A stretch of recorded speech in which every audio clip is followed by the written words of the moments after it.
Good morning. We're here today at Gracegarden. It is June 8th, and it's been a while since we took a tour, so I wanted to document the changes since the last time we walked together.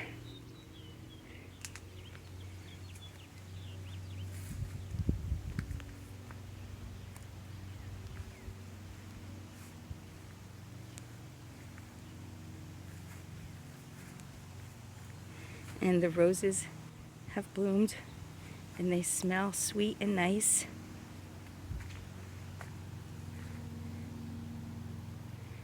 This was all these purple Hesperus, or Dame's Rocket.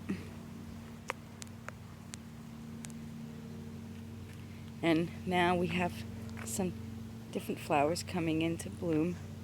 The hydrangeas are just in bud, although there's one on that bush over there that is got a little blue color to it, but those blue flowers right there are Tradescanthia, or Job's tears. I'll walk around and we'll look a little closer at them. And this rose has a tag.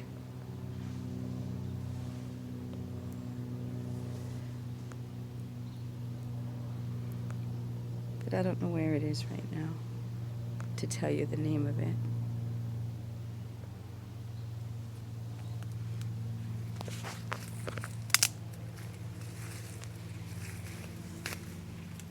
I have to pull most of these out and just leave a couple to reseed.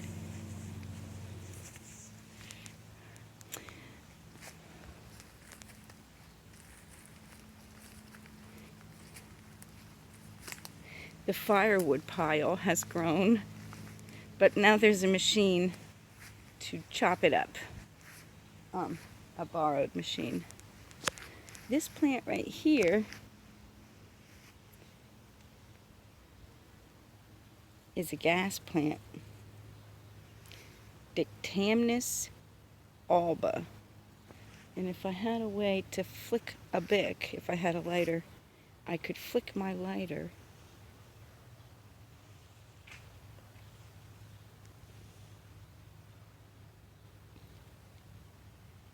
because it gives off a volatile vapor. It's best to do it at night, still, warm, still nights. So maybe I'll try this because it's bloomed all the way to the top, so I don't have much time to do it while there's still good flowers. But that's Dictamnus alba. And we'll walk this way because I wanted to show you the Job's tears up close.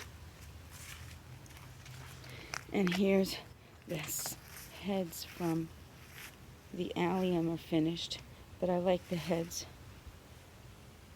And there's chives in the ground there too that will come up and be little tiny purple circles, similar to the big purple circles that there were. Uh-oh. Here, I can't only show you the flowers, I have to show you the danger. Oh, look, it's all in here. So I have to don my gloves and my protective PPE and come in and pull that.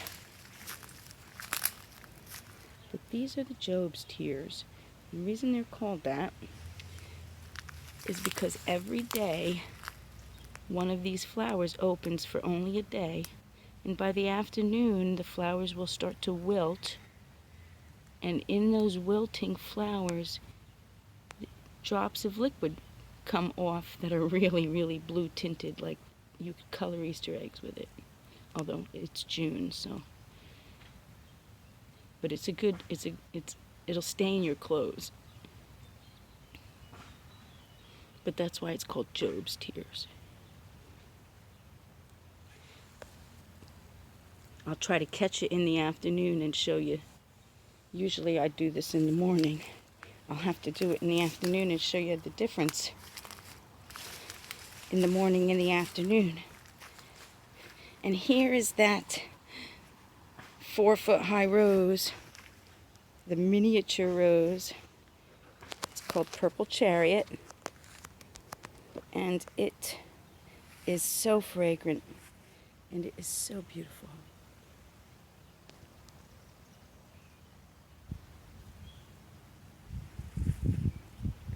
And it's a miniature version of another rose I have in my garden, which I have to go all the way out around here and out to show you. But that rose was here when I bought my house. This rose I'm taking you to now, you have to come out onto the alley and walk back here on the alley. And in these weeds that were supposed to have gotten weed whacked, but apparently we've missed the corner, is this huge rose. It's this whole corner. It's sprawling. But it's an old-fashioned rose. It's very prickly.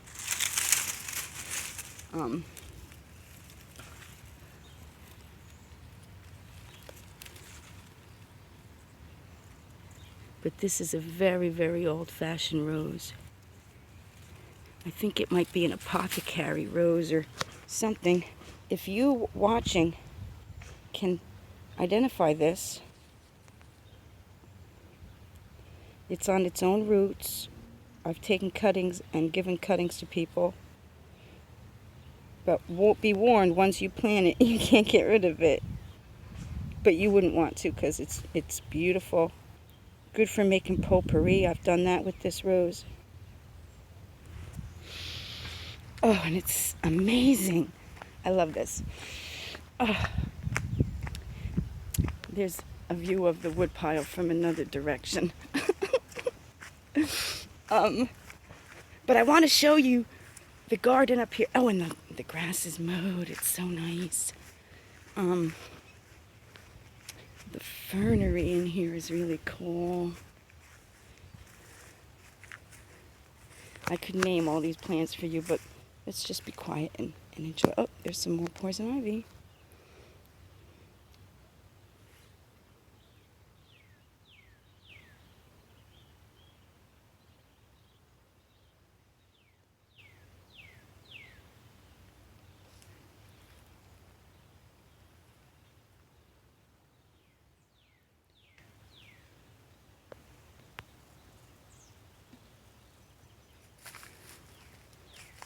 Here's a transplant of the rose I just showed you out on the corner. And it does well here, even in the shady spot.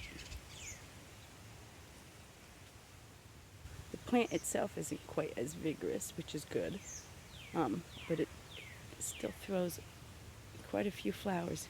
It's not as dark in here in the spring as it is later in the summer.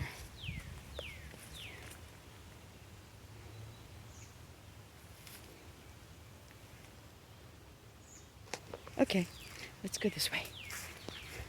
My yard really isn't that big, but I have shady places and sunny places.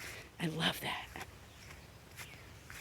But remember this patch that I started planting? Look it. I have some pretty nice dahlias coming and some gladiolas all in a row. Nice, nice, nice. These two plants are supposed to be 30 liatris. Oh, wait, here's another one. So, well, I only got 10% because there's 3. Maybe more will come. I at least see 3 coming. And this patch I planted seeds of calendula and marigold. And I said Lysianthus, but it wasn't Lysianthus. Lobelia. I planted lobelia. I know it's really late to plant lobelia, but it's got all year, all summer. And then I planted some calendulas, and there's even a flower already. Those I grew from seeds, and then Veronica and some Dusty Miller, because I want to make a path that goes down the center of this here, so the Dusty Miller will be on one side, and then I have some more Dusty Miller over there. Oh, and I started cleaning up the bed over there, at least making it not a weed place. So that's coming along. And I'm sorry you missed the peonies here. But they did well, and again I have to get back in here and pull all this out. This is all since last time, which was like 2 weeks ago. This all happened in 2 weeks because I had this weeded. Someone told me the best thing for your garden is your shadow. In other words, the best garden tip that you could give is to just be in your garden. And it's true. See, I concentrated over here, and over there got away. It's like a balloon. But I love it. I love it. So that's our little garden tour today. And here's the hydrangea that I said already had a little color on it. So thank you for coming with me. Give me a thumbs up. Subscribe if you're not subscribed. Comment. Tell me what the name of that rose is if you know. And thank you for joining me. Bye now.